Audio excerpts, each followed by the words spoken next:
Hello guys, today we are going to read David Williams' Mega Monster.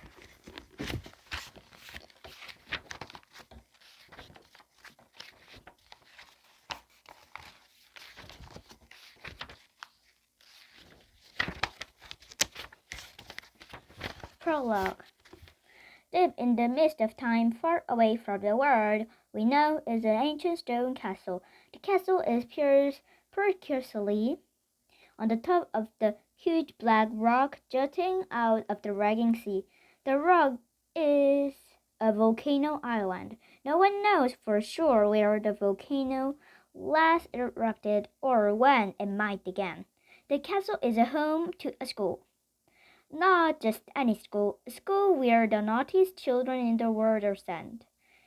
It is called the Cruel School. There is zero chance to escape. The island is many miles away from mainland. The sea surrounding is infested with sharks, hungry sharks, who like to gobble up naughty children in one gulp. There is all sorts of horrors at the Cruel School. The teachers are terrifying, the school dinners are revolting, and the lessons will give you nightmares. So read on, but only if you dare. Meet the characters in this tale. The kids. Laker, the hero in our story, earned her nickname by always lurking about. She just can't stop herself. Lurker loves funny jokes, and nothing brings her more joy than making everybody laugh. Snoop, a great big boy at the Cruel School, with missing teeth and broken nose and cutfly ears, was terrifying, but he might just be a gentle giant. Bug, the smallest kid at school. Bug might also be the meanest. Cutlass, a girl with the biggest fist, has ever bigger than attitude. Daff, this girl seems to be another planet, as she is always saying the daffest things. Pongo delights in being the smelliest kid in the whole school. If not the entire world, everywhere he goes, Pongo is followed around by stinky black cloud. Boom is a girl who has always got something to say, and she says it really loud. The grown-ups. Doctor. The mysterious bird-like scientist in the Cruel School has beady eyes and bricky nose and a cape flutter behind her like wings. Doctor inspires terror in all children. Any people who is sent to one of her detentions is never the same again. Grunt. Dr. Docker's laboratory assistants speak only grunt her. One grunt for yes, two for no. Any more than nobody has a clue what he's saying. Not even him. Grunt completely bald and wears an extraordinary wig. The wig is one like can named Friend and couches on the toasty hat. Beetle. The spooky caretaker is tall and wide, and the beard goes down to his belly button. Metal is the hugest jumble of the key in his belt. Professor Ducker. Professor Ducker is Dr. Ducker's earthly mother. She has been the headmistress for the Cruel School for as long as anyone can remember. But the strange thing is that one has seen her for years. Some think that Professor mysteriously disappeared from the school many years ago. Frank is the school dinner lady from your worst nightmares. She prides herself serving food that children can't keep out. Miss Dunk, the Cruel School librarian, infinitely more interested in biscuits than books. Miss Clump is the horrible teacher from Lurker Ordinary School. She hates Lurker with all her heart.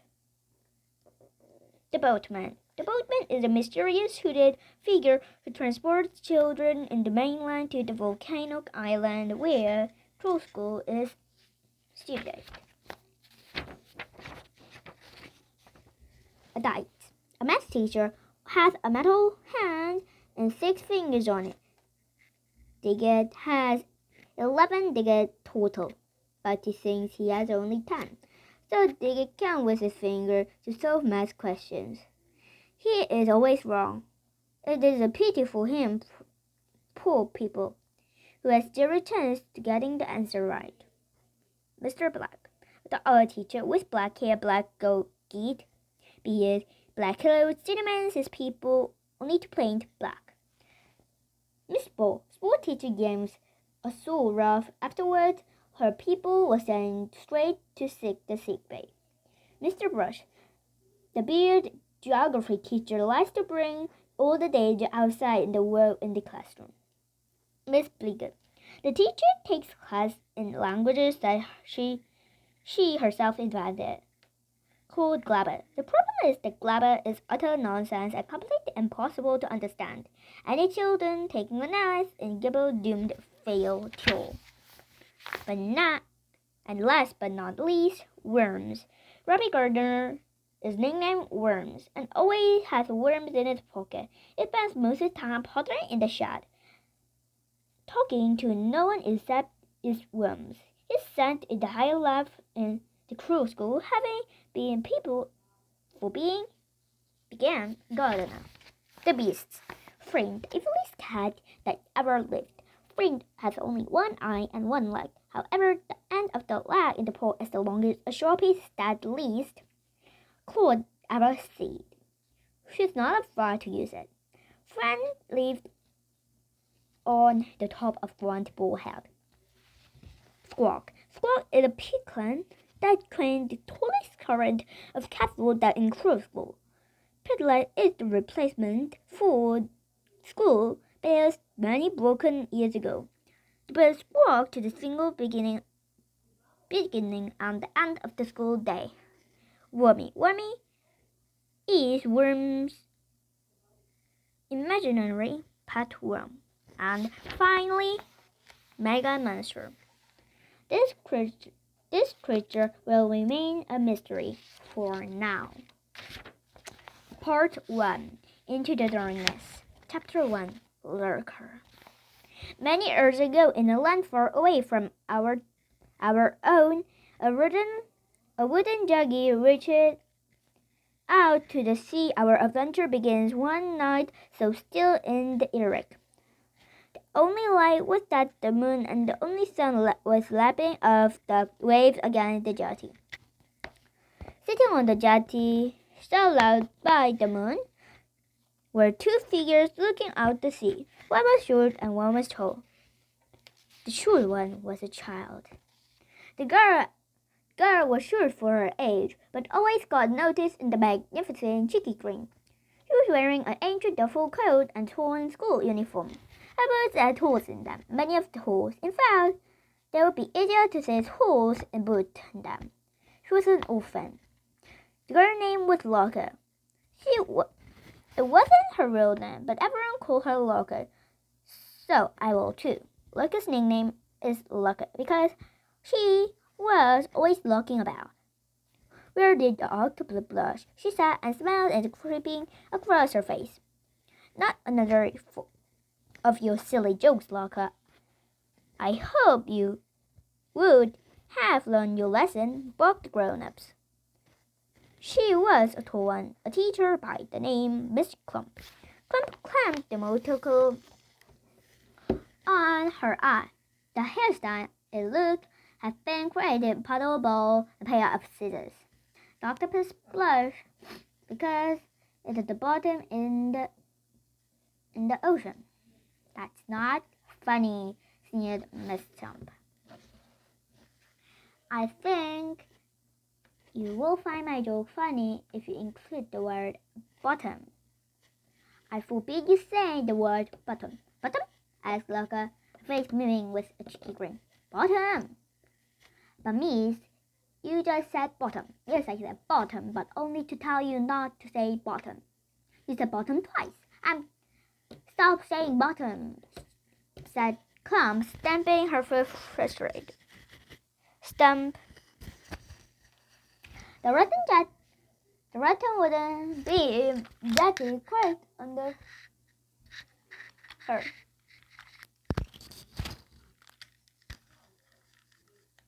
Creak. To steady herself, Chomp slammed her hand down hard her girl's shoulder. Thump. Miss? What now? What is the difference between a teacher and sweets? I don't know, and I don't care. Children like sweets. Put a sock in it. My mom and dad told me that you have to laugh, even it's in the worst times. Well, they aren't here all day. So, not another word. Look about her softly. Every day her heart ached because her parents were gone forever. That's why she loved cracking jokes all the time. She knew sadness and didn't want others to feel sad too.